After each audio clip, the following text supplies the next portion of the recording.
और इसी तरह कोटि के करो उपाय, इसी तरह अनेकों जो उपाय हैं कि हम क्या करें कि हमें नित्य विहार मिले। एक घटना सुनाते हैं, मैंने बताइए कितनी दुर्लभ है। एक कोई ऋषि थे, तो वो सतयुग मतलब जब ये सृष्टि का निसर्ग होता, सृष्टि का प्रारंभ होता, तो वे तब से तपस्यारत हो जाते और लगभग 17 लाख वर्ष सतयुग का बीत जाता, 12 लाख वर्ष करीब करीब त्रेता का बीत जाता, 8,32,000 द्वापर का बीत जाता, नहीं 8,64,000 और 4,32,000 कलयुग का बीत जाता। जो जब अंत में प्रलय का समय आता तो उनके पास इंद्रदेव पहुँचते, ब्रह्मदेव पहुँचते, बोले कि हे ऋषिवर, आप इतना कठोर तप किस लिए कर रहे हैं, आप क्या चाहते हैं? तो उन्होंने कहा कि महाराज हमें वृंदावन का नित्य विहार चाहिए, हमें वृंदावन का नित्य विहार। तो भगवान ब्रह्मदेव जी और इंद्रदेव बोले देखो हमारे बस की बात नहीं है, कोई और मांगना हो तो मांग लो, स्वर्गीय कोई वस्तु हो तो कोई ऐसी वैसी तो फिर आप जाइए। तो प्रभु अभी प्रलय होने वाला है, तो जानते जब प्रलय होता है ना, उससे पहले सबकी आत्मा को खींच ली जाती है और फिर उसको लेकर के धान्य है, बीज आदि हैं, उनको खींच लिया जाता है और भगवान जो मत्स्य रूप धारण करके उसमें सप्तर्षि बैठ जाते हैं, उनको उपदेश करते रहते हैं और बहुत समय व्यतीत होता है। फिर जितने भी मतलब संसार में जो वस्तुएं उनकी जो बीज है वो और सभी आत्माओं को खींच करके और एकत्र करके और फिर ये दिव्य सब जलमग्न हो जाता है। तो उसमें वो उनको उपदेश करते रहते हैं और ऋषिवर श्रवण करते रहते हैं और जब सृष्टि का अनुक्रम फिर शुरू होता है तो सबको यथायोग्य जन्म मिल जाता है और फिर वही कार्य शुरू हो जाता है।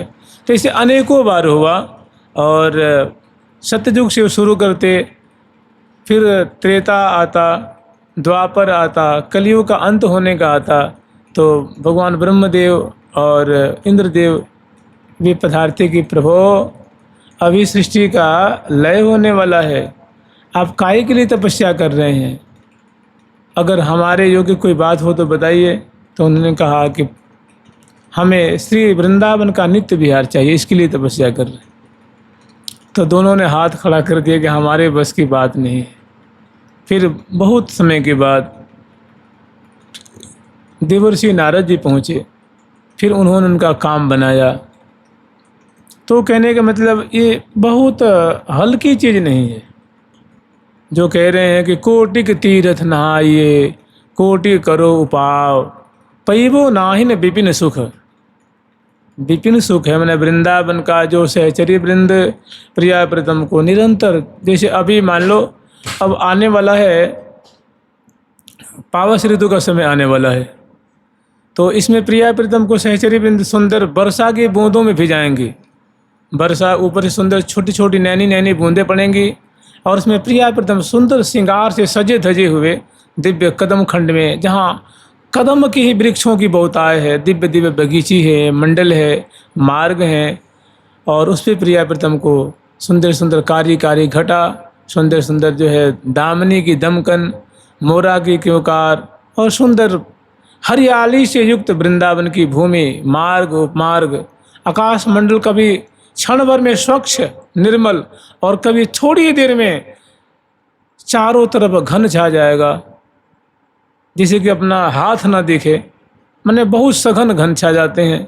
और जहाँ तहाँ वो फिर घन गरजता है ना, तो घन बहुत मधुर गर्जन करते हैं, दामनी लर्जन करती है, तर्जन करती है और अनेकों पंछी वर्ग उसमें जो है वो अपनी अपनी भाषा में, तोता अपनी भाषा में, मैना अपनी भाषा में, मोर अपनी भाषा में और हंस हंसनी अपनी भाषा में, पपैया चकोर चकोरी अपनी, सारो सारसी अपनी, चकवा चकवी अपनी, सब अपनी अपनी बोली बोलते हैं। सबकी बोली अलग अलग होती है ना, सबकी मिठास अलग होती है। तो वो प्रियालाल की खिली को दर्शन करते हैं, शोभा को दर्शन करते हैं, गान करते हैं। तो ऐसा सुख और लाखों की तादाद में सहचरी वृंद प्रिया प्रीतम को सुंदर वर्षा की बूंदों में भिजाती हैं।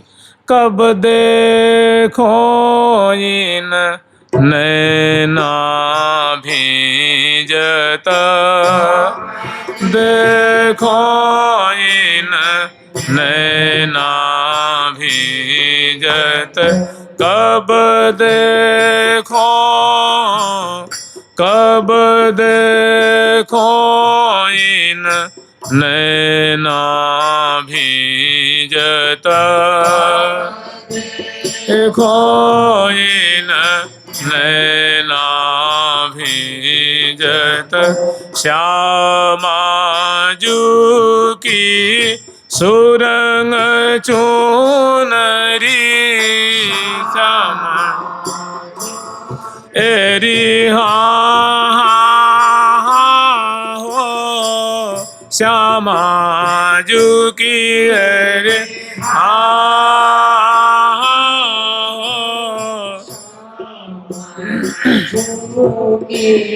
सुरंग चूनरी, मोहन को ऊपर ना भीजता, न को ऊपर ना भी मोहन को ऊपर ना भीजत, न को ऊपर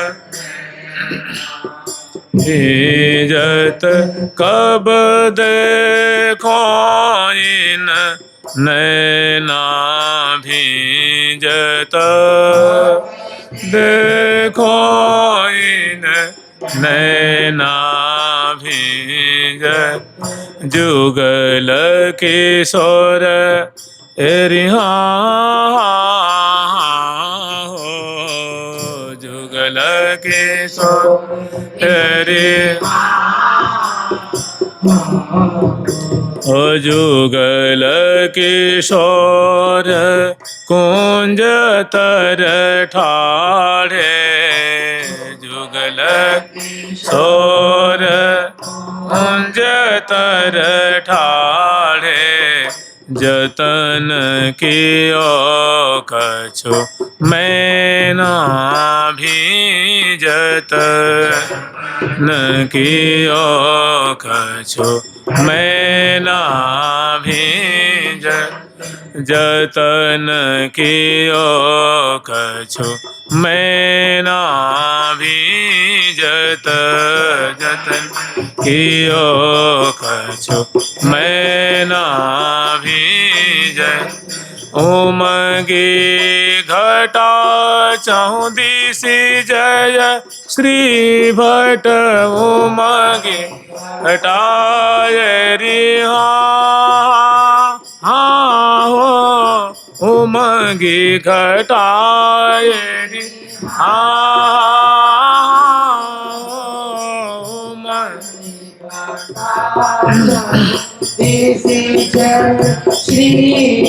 हाजुरी आई जल सेना भीजत, आई जल सेना भीजत, कब देखो,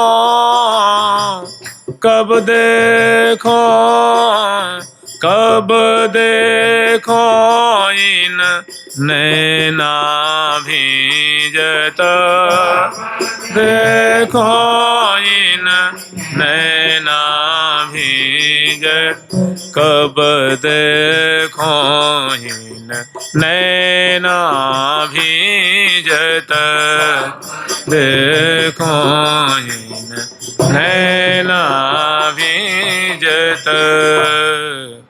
तो कोटि के तीर्थ नहाइए, जो कि वृंदावन का जो रस है ना, ये बहुत सबसे आह्लादा है, सबसे अलग है और सबसे छुपा हुआ है। सभी रसिकों ने इसको बहुत दुरा दुरा के रखा है, छुपा के रखा है, क्योंकि इस सर्व सामान्य की चीज़ नहीं है। अत्यंत निगूढ़ चीज़ है। ये सखियों का वैभव है, सखियों का जीवन है, सखी सहचरियों का ये धन है, धन। और प्रिया प्रीतम का तो सर्वस्व है। प्रियाजू को यही बाता है लाल जी को, जोई जोई प्यारो करे सोई मोहि भाव। कितना बढ़िया सिद्धांत है जी। सारा तिसार इस पंक्ति में है। माने प्रेम में होता है समर्पण। प्रेम की मूल क्या है? समर्पण, समर्पित कर दिया। तो प्रिया जो कह रही हैं कि सखी हे हित सजनी, जो जो प्यारे चेष्टा करते हैं, जो जो उनके द्वारा चेष्टा की जाती है, वो सारी चेष्टाएं मुझे 100% नहीं, लक्ष लक्ष कोटि कोटि गुने ज़्यादा प्यारी लगती। माने और फिर कह आदि में कि जोई जोई प्यारो करे, माने जो जो चेष्टा, जो जो रसमयी चेष्टाएं उनके द्वारा की जाती है, सोई मोहि भाव है। वो समग्र चेष्टाएं मुझे अतिशय प्यारी लगती हैं, मेरे रोम रोम को प्यारी लगती हैं। और सखी वे वही करते हैं। जोई जोई प्यारो करे सोई मोहि भावे, भावे मोहि जोई। जो जो बातें मुझे भाती है वही चेष्टा वो करते हैं। मैं समझ लेना, 4 और 4 8 होता है, और 16 में से 8 घटा देते हैं तो 8 होता है। दोनों बातें की हुई ना। मने भी वही चेष्टा करेंगे। एक और बात कहते हैं, हम लोग सुनते आ रहे हैं कि कहते हैं कि जिस फल में तोता चोंच मार देता है, जिसमें उसकी चोंच लग जाती है, चोंच का स्पर्श हो जाता है, तो कहते हैं आम हो या कोई फल बड़ा मीठा होता है ना। तो उसकी चोंच की कमाल नहीं होती है, उसकी चोंच की कमाल नहीं है। वो जानते हैं क्या होता है? वो तोता के पास एक ऐसी शक्ति होती है, घ्राण शक्ति, माने सूंघने की शक्ति होती। वो मीठे फल में चोंच मारता है, खट्टा में मारता ही नहीं। वो मीठा कर देता सो बात नहीं है, उसकी ऐसी पहचान है कि मीठे में ही मारेगा, वो खट्टा में नहीं मारता। माने प्यारे वही करेंगे। क्यों? जानते होता क्या है? अगर लोक में देखिए, लोक में अगर किसी को माँ को बेटा से अतिशय प्रेम है, बेटा को माँ से अतिशय प्रेम है, पति से पत्नी को अतिशय प्रेम है, माने लाखों में लाख आदमी है, उसका लाखों में एक अन्यतम प्रेम है, तो पति को क्या भाता है, क्या रुचता है, उसके हृदय में पट उतर जाता है। कहते हैं उसकी सारी भावनाएं उसके हृदय में आ जाती हैं। उनको भूख लग गई, उसको पता लग जाती है। उनको कष्ट हो रहा है, उनको पता लग जाती है। वो खुश हैं, पता लग जाता है। किसी संकट में फंसे हैं, उसको पता लग जाता है। उसके भाव उसके हृदय में उतर जाता है, उनका भाव उसके। तो जब लोक में ऐसा हो सकता है, तो प्रिया प्रीतम को क्या कहने हैं भाई? हाँ, प्रिया जी तो प्रेम की मूर्तिमान स्वरूप हैं, प्यारे प्रेम की मूर्तिमान स्वरूप हैं। तो जोई जोई प्यारो करे सोई मोई भाव, भावे मोई जोई सोई सोई करें प्यारे। ये प्रिया जो कह रही हैं अपनी हित सजनी से। और यही बात ठाकुर जी कह रहे हैं प्रिया जो से। क्या कह रहे हैं? कि जोई जोई करती तुम प्यारी, जोई जोई करती तुम प्यारी, जोई जोई करते तुम प्यारी, जोई जोई करते तुम प्यारी, सोई सोई मोमन माने, सोई मोमन माने, सोई सोई सोई सोई मोह मन माने, सोई मोह मन माने।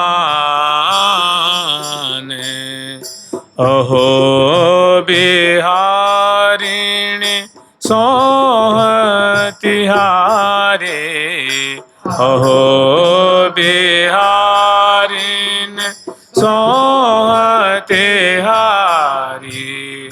उर प्रतीत अति आने, प्रतीत अति आने।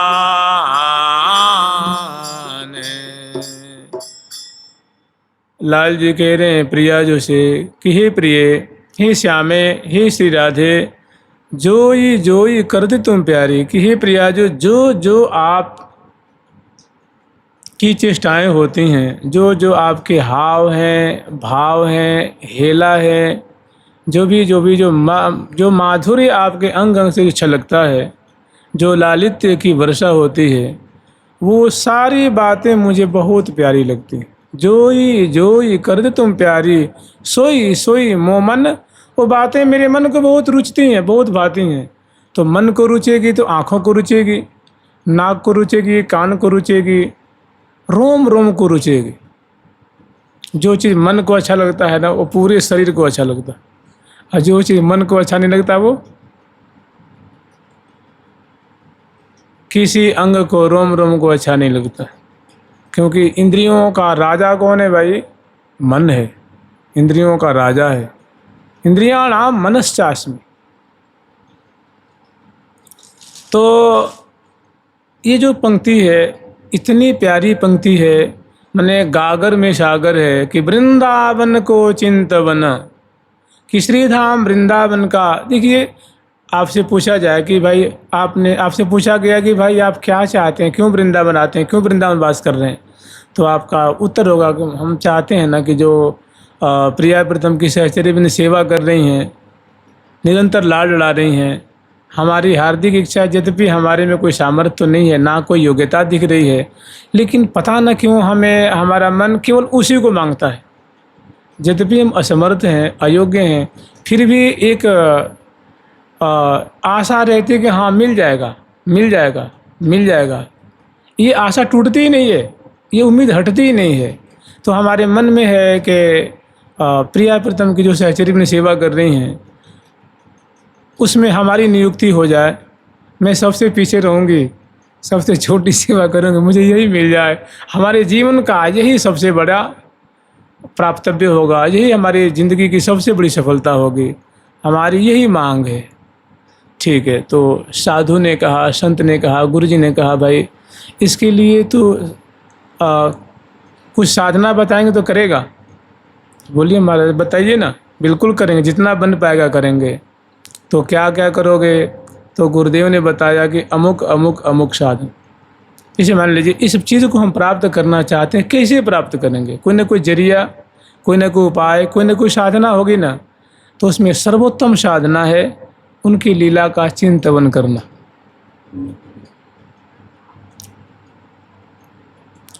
स्मरण करना, याद करना, भावना करनी, सुमिरन करना। क्योंकि जब सुमिरन करेंगे, जब उनको याद करेंगे ना, तो उसमें बिल्कुल आप खो जाएंगे, उसमें डूब जाएंगे, एकदम तल्लीन हो जाएंगे, सराबोर हो जाएंगे। और इसकी प्राप्ति के लिए ये सबसे समीचीन उपाय है, सबसे उत्तम उपाय है। इसीलिए आचार्य सर ने बहुत बढ़िया बात कही है कि वृंदावन को चिंतवन हित करें जो कोई। प्रेम पूर्वक करता है, निष्ठा पूर्वक करता है, जैसे गुरुदेव ने बता दिया, आचार्य जी ने बता दिया, वैसे बिल्कुल भरसक प्रयास करता है वैसे ही करने का। तो कह रहे हैं कि भैया जो तुम वस्तु चाहते हो ना, वो छोटी मोटी वस्तु नहीं है।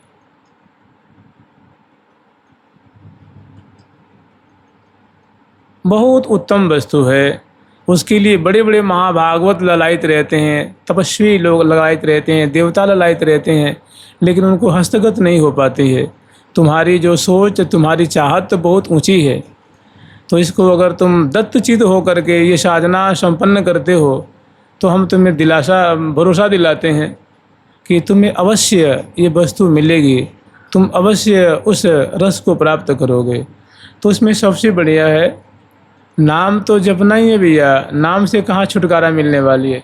कली का सर्वोत्तम साधन है भगवान नाम। तो नाम जपते हुए चिंतन करना है, उस समय आपका नाम नहीं छूटेगा, मूल में रहेगा भगवान नाम। जिसको जो गुरुदेव ने सुनाया है वो नाम रहेगा। और हृदय देश में सखी भाव धारण करके कि मैं प्रिया कृष्ण प्रिया सखी भावम, मैं जो कृष्ण की प्रिया राधा रानी है, मैं कृष्ण की सखी नहीं हूँ। किसकी हूँ? कृष्ण प्रिया, कृष्ण की प्रिया जो राधा रानी है उनकी सखी हूँ। कृष्ण प्रिया सखी भावम समाश्रये प्रयत्नतः, प्रयत्नपूर्वक ऐसी भावना हृदय में, ऐसा वपु चिंतन करे, ऐसी भावना धारण करे। और समाश्रये प्रयत्नतः तजो सेवा प्रकुर्वीत, और दोनों श्यामा श्याम की सेवा चालू कर दे, शुरू कर दे। सेवा का मतलब मानसिक सेवा। तजो सेवा प्रकुर्वीत दीवा नक्तम तंद्रितम, आलस्य को छोड़ के, प्रमाद को छोड़ के, और दिन से रात और रात से दिन, जैसे गुरुदेव ने बताई है, आचार्य चरणों ने जैसा आदेश दिया है वैसा करेगा तो अवश्यमेव सो निश्चय कर पाई है, यहाँ में संशय नहीं कदा। हमें तो लगता है कि भैया अगर कोई मनुष्य है, साधक है, और उसको प्रिया प्रीतम के चरणों की सेवा मिल जाए तो उसके समान बड़भागी कोई त्रिभुवन में नहीं होगा। त्रिभुवन में अज अज हूँ खोजत नहीं पाव, अज कहते हैं ब्रह्मा जी को। आज तो खोज रहे हैं लेकिन नहीं। शेष महेश सुरेश गणेशुर बंदन हित बंछद पदरेन, ये सभी जो महाभागवत भगवान शेष जी हैं, भगवान शिव जी हैं, भगवान गणेश जी हैं, इंद्र आदि देवता हैं, ये कोई सामान्य हस्ती है जी? छोटी मोटी माया है क्या? ये सब भगवान के सेवक हैं, ये सब प्रियालाल के सेवक हैं, और ये जिम्मेदारी उठा रखे हैं। इनको जिम्मेदारी दी गई है और ये जिम्मेदारी से टस मस नहीं हो सकते, इसीलिए ये रस इनका नहीं है। जैसे बताइए सूर्य नारायण भगवान हैं, उनको आज्ञा दी गई है कि देखो जी आप नियत समय पे उदय हो जाना और ब्रह्मांड को प्रकाशित करना, उष्मा देना और प्रकाश देना, जितना उचित है उतना देना, और संध्या को अस्त हो जाना। और पुनः इसे चंद्रदेव को दिया गया, वायुदेव को तो हमेशा बहते रहना, अग्निदेव को हमेशा तुम जब जैसा चाहे उचित हो प्रज्वलित होना। समुद्र को आज्ञा दी गई है कि देखो जी आप मर्यादा में रहना, आप कितनी भी बाढ़ आवे तुम्हारे में बाढ़ नहीं आनी चाहिए। तो ऐसे ही सब भगवान के सेवक हैं। तो कहते हैं कि इनको जिम्मेदारी मिली है, इनके लिए निकुंज रस नहीं है।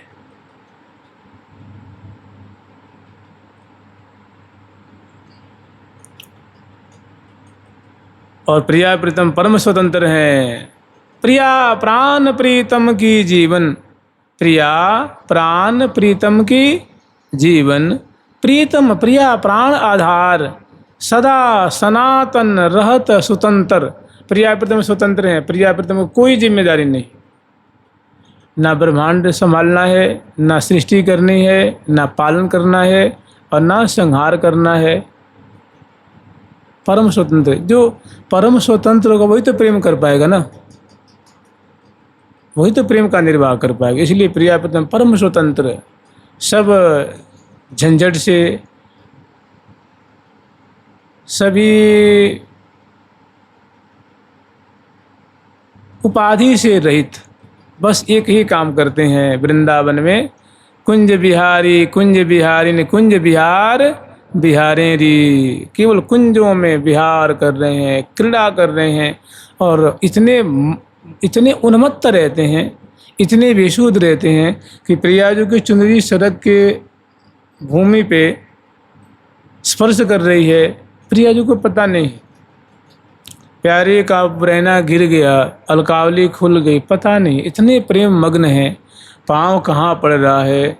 मैंने प्रेम बलि उमग्यो विविशतियाँ, दोनों के हृदय में अपार प्रेम मर रहा है। दोनों परस्पर के मुख देख करके, बोली सुन करके, अंश बुझा दिए हुए अलकावली सुधार करके, कभी मार्गों में, कभी कुंजों में, कभी बाग में, कभी बगीची में, कभी महल में, वो भांति भांति से करोड़ कर रहे हैं। और सखी जन उनको समराती हैं, उनको सावधान करती रहती हैं, चेताती हैं, सजग करती हैं, सावधान करती हैं। सावधान तहाँ सखी सुखकारी। ये रस किसी मनुष्य को मिले तो हंसी खिले भाई, बहुत बड़भागी होगा। हमारी महावाणी जी में एक पंक्ति है कि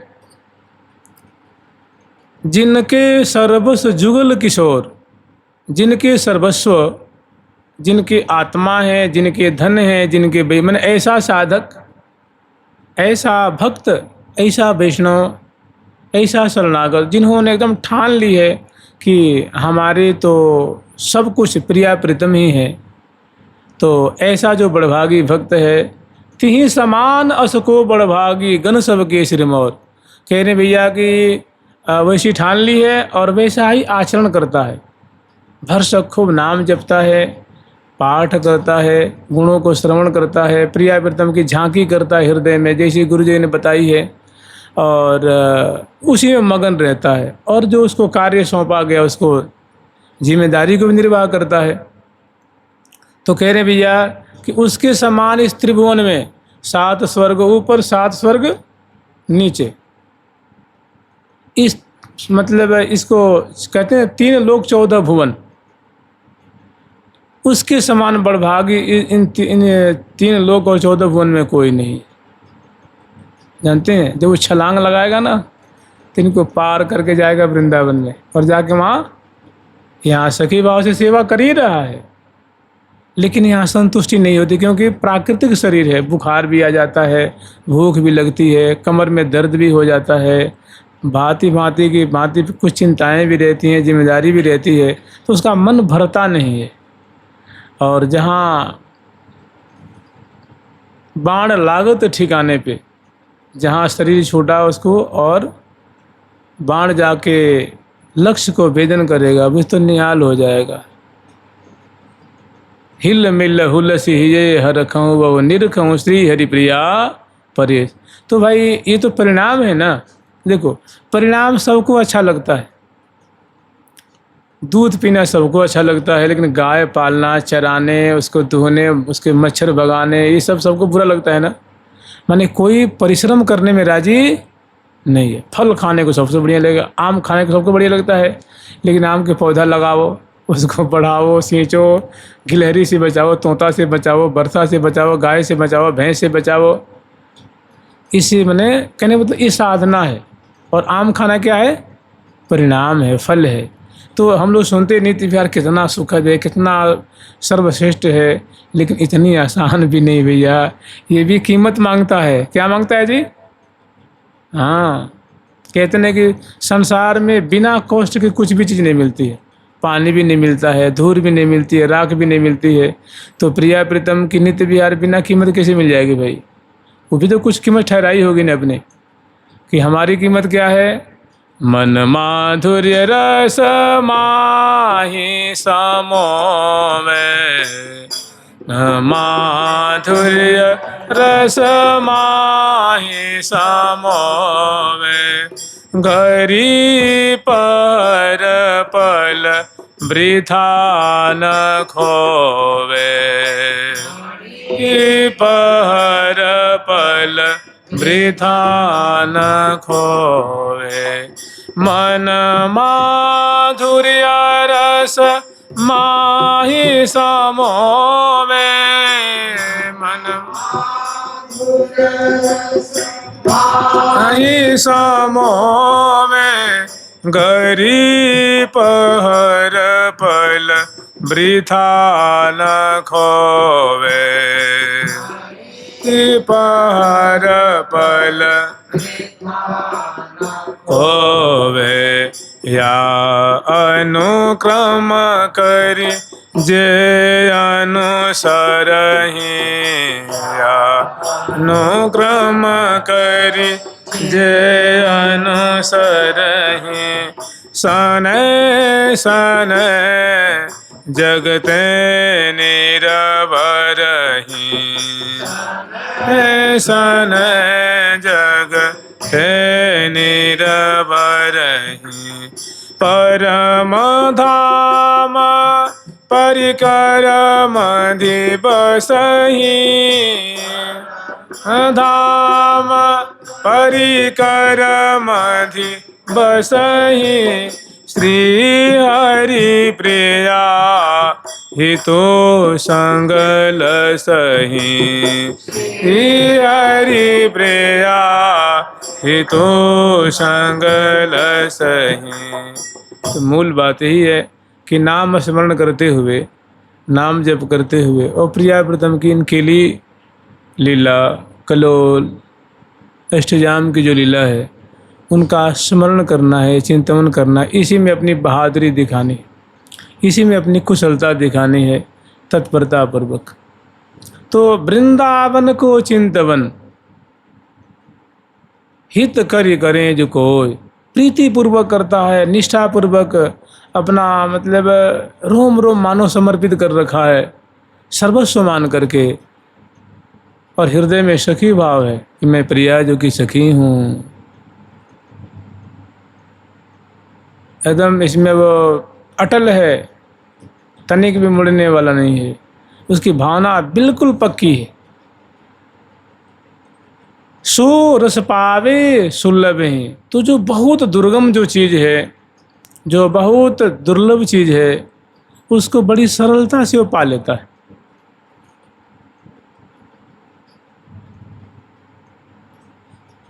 आप ही विचारिए कि एक छोटी सी लीला हम स्मरण करेंगे, छोटी सी। प्रियालाल दिव्य पर्यंक पे विराजमान हैं, सेवा परा सखी जन उनका दर्शन कर रही हैं, और आज्ञा जो बड़ी सखी हैं भी आज्ञा देती हैं कि सखी हो, अब देखो बहुत विलम्ब हो रहा है, अब प्रियालाल को उत्थापन कराओ, जगाओ। तो सभी जो सेवा परा सखी वहाँ पहुँचती हैं, और बरामदे में जो बड़ी बड़ी सखी हैं, क्योंकि वो मुखिया सखी हैं ना, मुखिया हैं, यूथेश्वरी हैं, तो उनकी आज्ञा चलती है। सदा सर्वदा प्रिया प्रीतम की सुख में वो लगी रहती हैं, सदा सर्वदा प्रिया प्रीतम की ही आगामी लीलाओं की चिंता है, व्यवस्था है, और उनकी अनुगता जो है अतिशय तत्परता सेवा कर रही हैं। तो वो जाती हैं, प्रिया जी को, लाल जी को उठाती हैं करावलम दे करके, प्रिया जी की वो जो घूंघट सरक गया है उसको मस्तक पे लगा पधराती हैं, जो प्यारी का पटका है वो दब गया है उसको खींचती हैं और उनको करती हैं। प्यारी की माला थोड़ी मसल गई है, टूट गई है, तो उसको बांध के पहराती हैं, प्यारी जी को पहराती हैं मरगजी माल।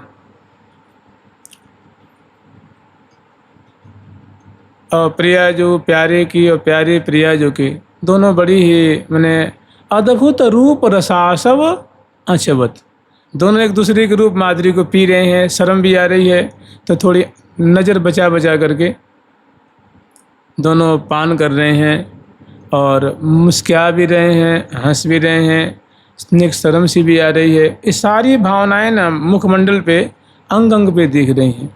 उसी को सखी वहाँ खड़ी होकर के निहार रही हैं, प्रिया जी के चरणों को वो देख रही हैं। सुंदर सुंदर लाल लाल से चरण कमल हैं, मैंने जो चरण तली है, उंगलियां बहुत अरुणाभ पत्रावली से युक्त है, अनवट विषय है, और सुंदर जो है और भी वस्त्र आभूषण है, और बहुत सुंदर सुंदर जो प्रिया प्रीतम के हाव भाव है ना, हाव भाव, हेला, भ्रिकुटी भंग, मंद मंद मसिकन,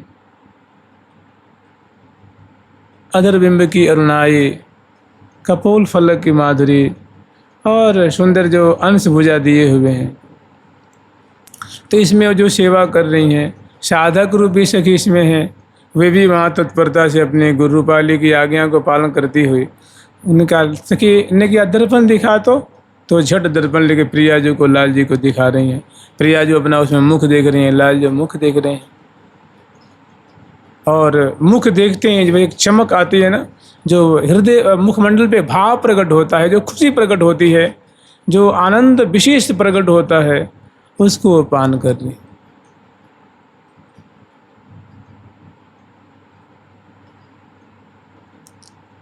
फिर समय पा करके समय आता है तो बड़ी सखी आज्ञा करते हैं, देखो कब तक इसे उलझाए रखोगे, यहाँ थे ले चलो अगली कुंज में प्रियालाल को, आगे की और भी तो लीला है ना। तो बड़े प्रेम से सहचर्यबिंद करावलम दे के प्रिया प्रीतम को नीचे फर्श जो है ना पलंग से नीचे उतारती हैं, वहाँ करावलम दे दोनों खड़ा करती हैं, दोनों गरबैयाँ दिए खड़े होते हैं, पद पावरे देती हैं, छत्र लगाती हैं, चौर बिजना और बाजे बजाती हुए लाल लल्ला को धीरे धीरे आवत लाल प्रिया भुज जोरे, आवत लाल प्रिया भुज, आवत लाल प्रिया भुज जोरे, आवत लाल प्रिया भुज जोरे, आवत लाल प्रिया भुज जोरे, आवत लाल प्रिया भुज जोरे। डगमगात आरस रस भीने, डगमगा एरी हो, डगमगात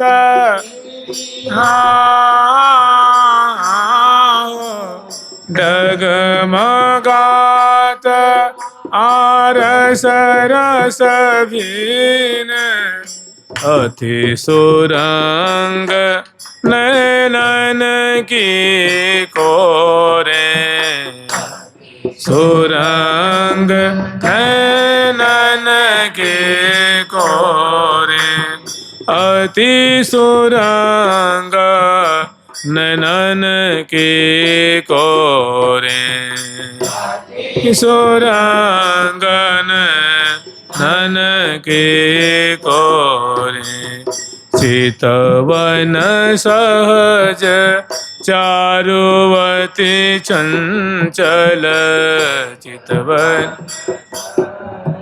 एरे हो, चितवन सहज चारुवती चंचल, चितवन सहज ते चंचल, मूषिकन मंद मिथुन चित चोरे, कन मंद मिथुन चित चोरे। मूषिकन मंद तो सुंदर सुंदर यहाँ रूप रस की वृष्टि है रही है और समग्र सहचर्य बिंद भीज रही, या को यह उपाव। ऐसी ऐसी मधुर मधुर जो बातें हैं, चेष्टाएं हैं, रूप माधुरी है, केली है, एक एक जो व्यापार है, जो एक एक चेष्टा हो रही है, यही सखियों का जीवन है। इन्हीं को सार संहार और रसिक जन इन्हीं का आस्वादन करते हैं, यही रसिकों का धन है। तो इसी को कह रहे हैं कि वृंदावन को चिंतवन हित कर कर, बड़े प्रेम पूर्वक निष्ठा पूर्वक रोज रोज समय बांध करके करता है तो सो निश्चय कर पावहि।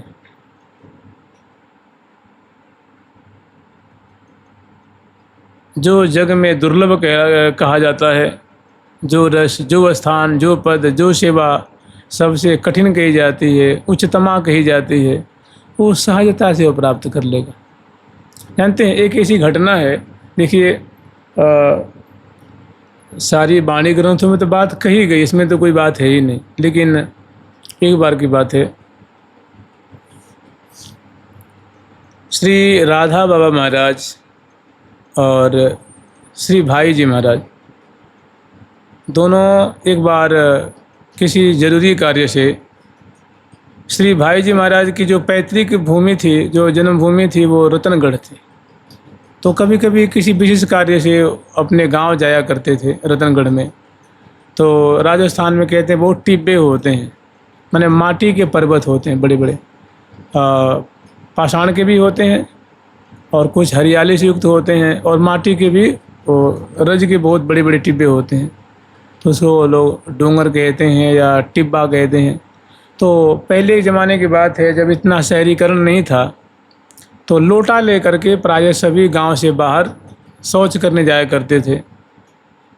तो दोनों बाबा और श्री भाई जी दोनों संध्या होने से पूर्व शौच करने के लिए गए, और संभवतः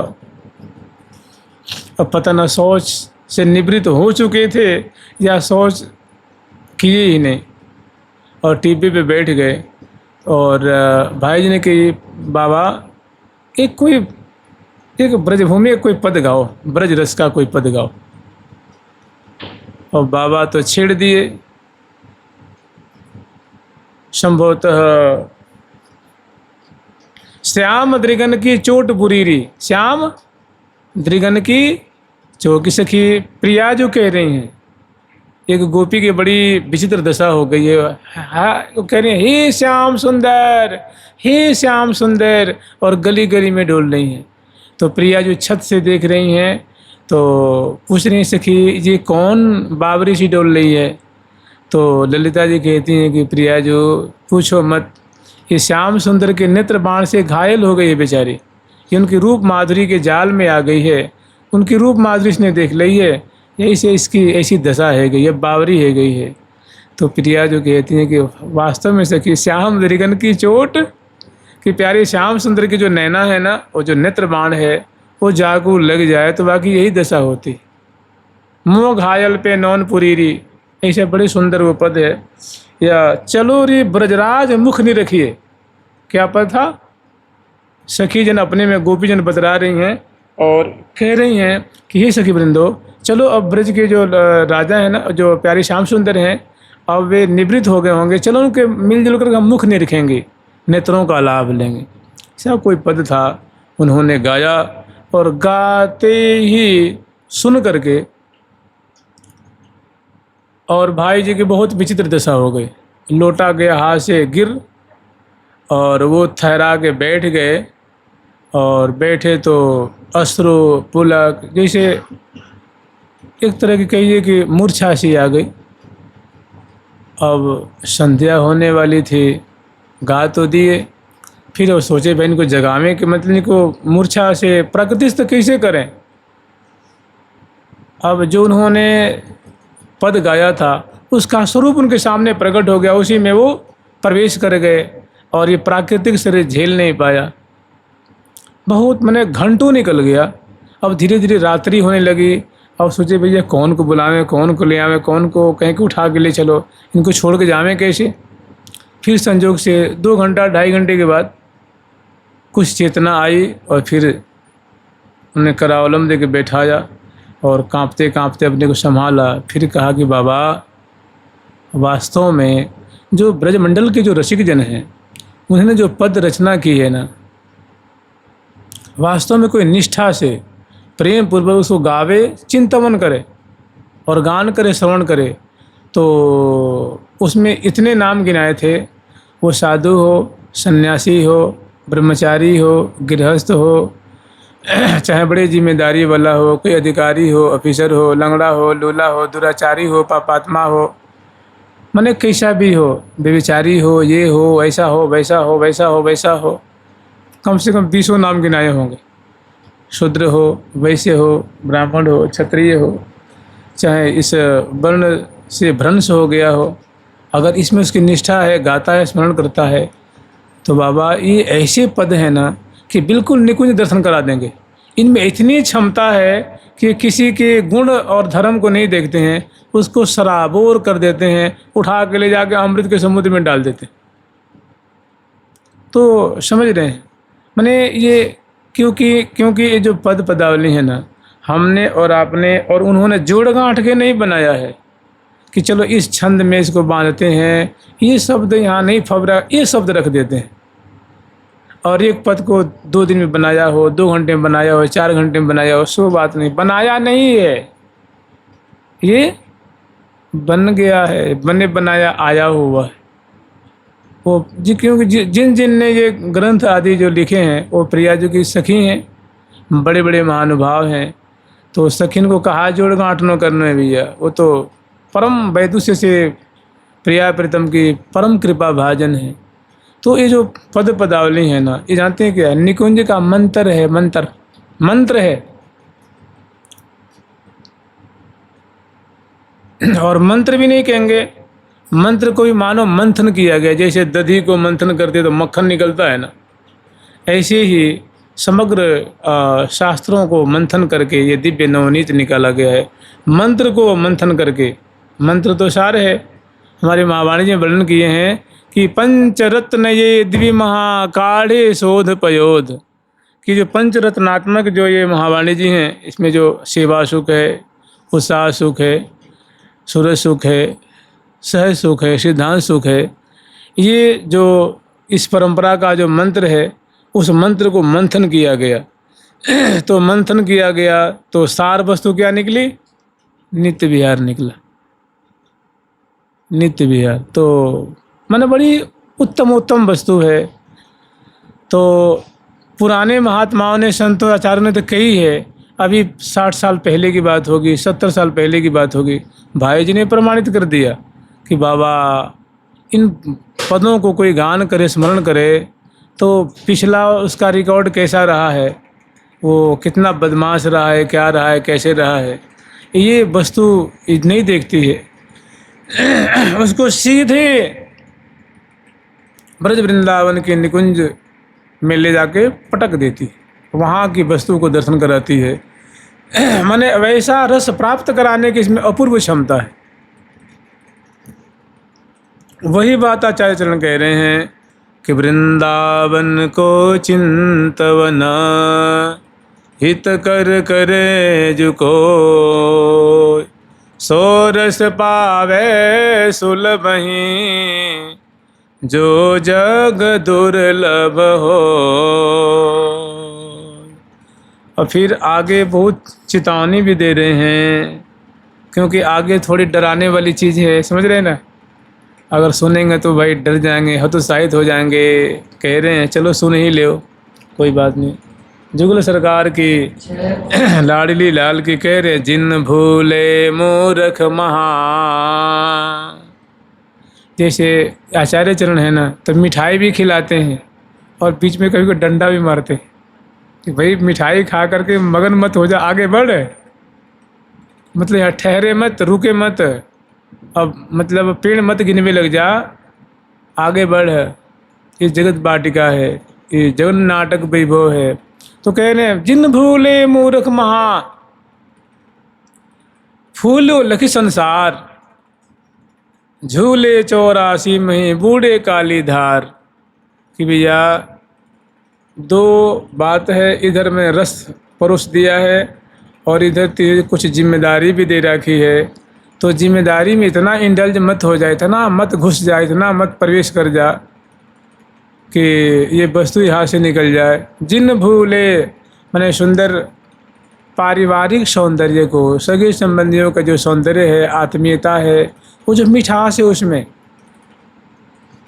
प्रहलाद जी कहते हैं कि दैत्य बालकों से, दैत्य बालक मित्रों, जब कोई छोटा सा बच्चा 2 साल का होता है और जब वो गोद में आता है, उसके कोमल कोमल अंग का स्पर्श होता है, तो पिताजी अपनी गतिमति भूल जाते, और वो कहीं पापा कह दिया ना, कहीं मम्मी कह दिया ना, तो लगता है कि कितना मीठा बोलता है भाई, चित्त को चुरा लेता है ना। सही बात है, गलत बात है। और छोटी सी कन्या आगे गोद में दौड़ के आगे बैठ जाती है, तो माने वो लगता है कि स्वर्ग यही उतर के आ गया है, स्वर्ग अब मतलब इससे अलग नहीं है।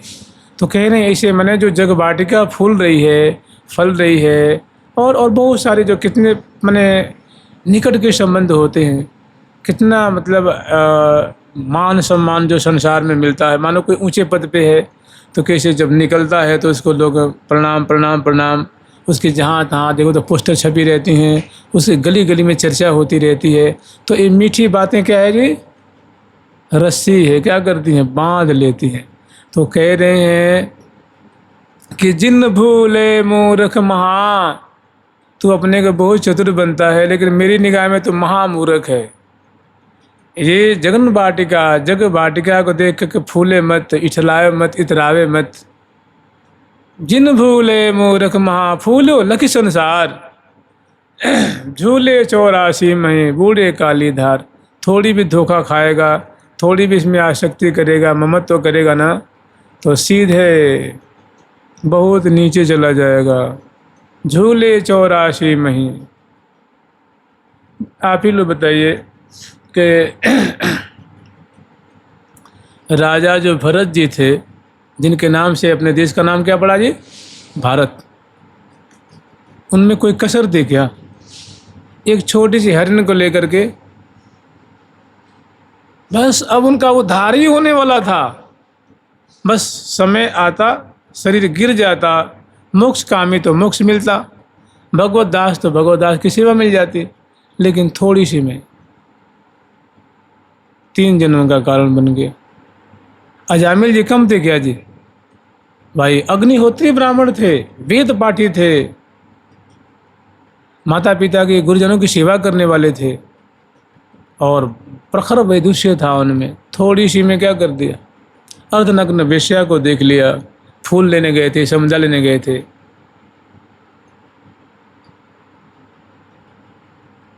बिल्व मंगल जी कम थे क्या? बिल्व मंगल जी महापंडित, लेकिन चिंतामणि को दर्शन किया तो अपने पिताजी के श्राद्ध के दिन ही बड़ी मुश्किल से अंत में वहाँ पहुँच गए, संध्या को वहाँ पहुँच गए। तो कह रहे जिन भूले मूर्ख महा। अरे और की तो बात छोड़ दीजिए, आप लोग इनका नाम सुने हैं? श्री नंददास जी महाराज, ये भगवान के 8 सखा में से, ठाकुर जी के 8 सखा में से एक सखा है ये। जैसे कुंभन दास जी महाराज हैं, श्री सूरदास जी महाराज हैं, श्री परमानंद दास जी महाराज हैं, श्री कृष्णदास जी महाराज हैं, श्री वल्लभाचार्य जी महाराज के शिष्य हैं। और श्री नंददास जी, छित स्वामी, गोविंद स्वामी और चतुर्भुजदास जी, ये श्री वल्लभाचार्य जी महाराज के पुत्र, उनके सुपुत्र श्री विठलनाथ जी महाराज के 4 शिष्य हुए। ये 8 ठाकुर जी के सखा। पहलो जो सखा, ये पहले के सखा हैं, यहाँ श्रीनाथ जी की सेवा करने के लिए पधारे थे संत रूप में। तो इसमें से जो नंददास जी महाराज थे, एक बार क्या हुआ कि कोई सेठ जी आए हुए थे, तो संजोग से यही रास्ते मिल गए, गोवर्धन में मिल गए और पूछा कि महाराज आचार्य चरण श्री विठलनाथ जी महाराज कहाँ विराज रहे हैं अभी? उन्होंने कहा रे वो गोकुल में विराज रहे हैं। उसमें जो एक वैश्य पत्नी थी, जो भगत और भगतानी थे, वो बहुत सुंदर थी बेचारी, बहुत सुंदर। तो उसकी रूप माधुरी पे नंददास जी महाराज ऐसे लुभा गए कि उसके संग बोलते बतराते गोकुल पहुंच गए। वहाँ गए तो